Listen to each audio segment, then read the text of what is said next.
అక్రమ సంబంధానికి భర్త అడ్డుగా ఉన్నాడని హత్య చేయించాలని 15 లక్షల సుపారీ ఇచ్చేందుకు సిద్దమైన భార్యతో పాటు మరో నలుగురిని పోలీసులు అరెస్ట్ చేసి రిమాండ్కు తరలించారు. ఇందుకు సంబంధించిన వివరాలను కామారెడ్డి జిల్లా ఎస్పీ రాజేష్ చంద్ర ఏర్పాటు చేసిన మీడియా సమావేశంలో వివరాలను వెల్లడించారు.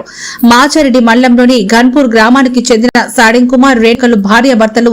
సాడెం కుమార్ మేడ్చల్ మున్సిపాలిటీల జూనియర్ అసిస్టెంట్ గా విధులు నిర్వహిస్తున్నాడు.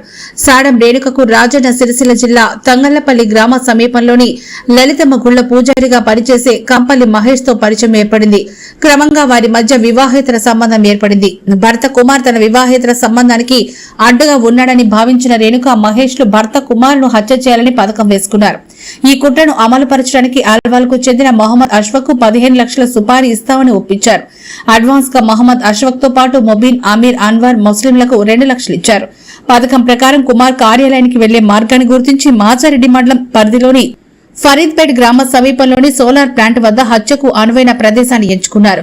ఈ నెల 21న ఉదయం కాంపల్లి మహేష్, అస్వాక్, ముబీన్, అమీర్, అన్వర్, ముసిన్లు కలిసి కుమార్ ను ఫరీద్పేట్ వద్ద వెంబడించి రాడ్లతో విచక్షణ రహితంగా దాడి చేసి గాయపరిచారు. తీవ్ర గాయాల కారణంగా కుమార్ రక్తపు మడుగులో పడి ఉండడంతో నిందితులు అక్కడి నుంచి పరారయ్యారు. దీంతో కేసు నమోదు చేసుకుని దర్యాప్తు చేపట్టిన పోలీసులు సీసీ కెమెరాల ఆధారంగా నిందితుల్ని గుర్తించి విచారించగా భార్య రేణుకని కుమారుని హత్య చేయించేందుకు పథకం వేసినట్లు ఒప్పుకుంది. అలాగే రేణుకతో పాటు కాంపల్లి మహేష్, అస్వాక్, ముబీన్, అమీర్లను పోలీసులు అరెస్ట్ చేసి రిమాండ్కు తరలించారు. వారి వద్ద నుంచి ఒక కారు, ఒక ఆటో, గొడ్డలి, 2 బైక్లు, 4 సెల్ ఫోన్లను స్వాధీనం చేసుకున్నారు.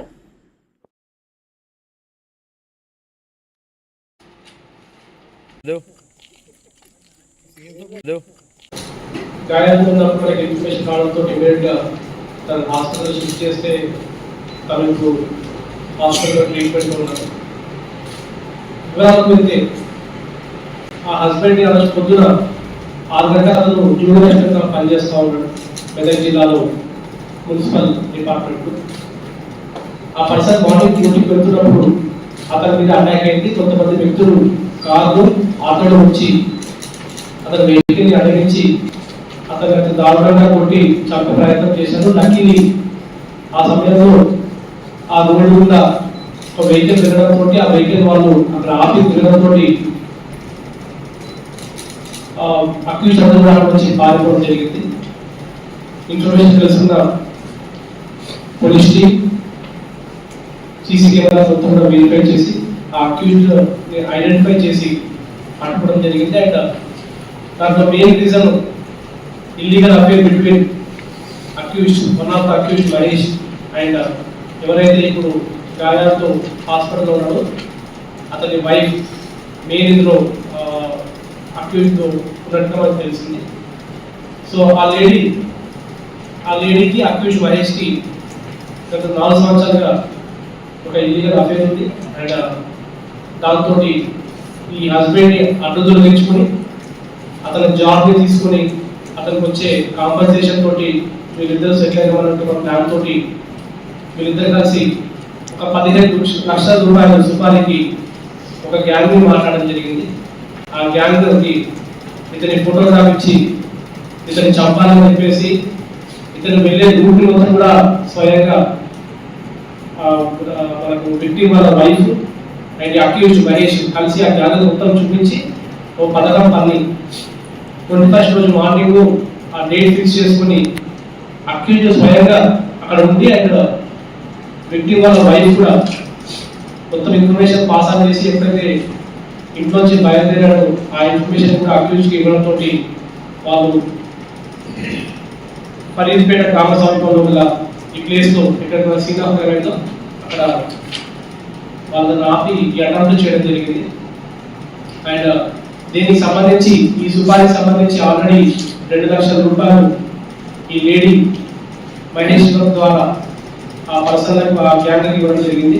అండ్ ఆ గ్యాంగ్లో ముఖ్యమైన పర్సన్స్ మహమ్మద్ అష్ఫక్, మహమ్మద్ ముబీన్, మహమ్మద్ యాకూబ్.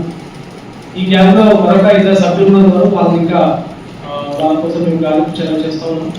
ఈ గ్యాంగ్ మొత్తం కూడా ఆల్వాకు సంబంధించిన వాళ్ళు. అండ్ ఈ మహేష్ కూడా ఇదివరకు ఆల్వాలో ఉంటున్నప్పుడు వాళ్ళకి పరిచయం ఏర్పడి పనికి వాళ్ళు కరెక్ట్ అని చెప్పేసి వాళ్ళకి డబ్బులు ఇచ్చి సుపారీ ఇచ్చి ఈ పని కోసం వాళ్ళని ఇక్కడ తీసుకురావడం జరిగింది. ఈ ఎంటైర్ ఎపిసోడ్ను మనకి ఈ కేసు డిటెక్షన్లో ముఖ్యమైన ఆధారాలు ఇచ్చింది సీసీ కెమెరా.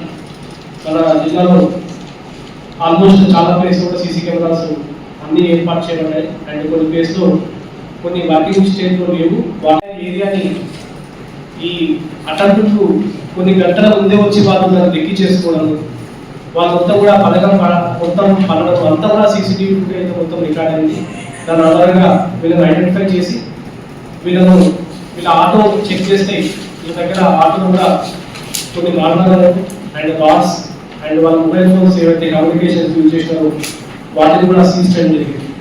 సో ఈ ఎంటైర్ ఆపరేషన్ మన ఏఎస్పీ గారి ఆధ్వర్యంలో ఒక 3-4 డేస్ కూడా చాలా కష్టంగా వాళ్ళందరూ కూడా ట్రేస్ అవుట్ చేసుకుని వాళ్ళందరూ కూడా అఫెన్స్ తర్వాత ఈ రాష్ట్రం వదిలిపెట్టి వేరే ప్లేస్కి వెళ్ళిపోతున్న ప్లాన్లో ఉన్నప్పుడు అందరూ కూడా ఆపరేట్ చేయడం జరిగింది. అండ్ వాళ్ళు పట్టుకొని ఇందులో మెయిన్ రూల్ ఏమవుతుంది వాళ్ళంతా కూడా పట్టుకొని ప్రాపర్గా దీన్ని కేసు ఎంటైర్ నెట్వర్క్ కూడా మార్చడం జరిగింది. So on behalf of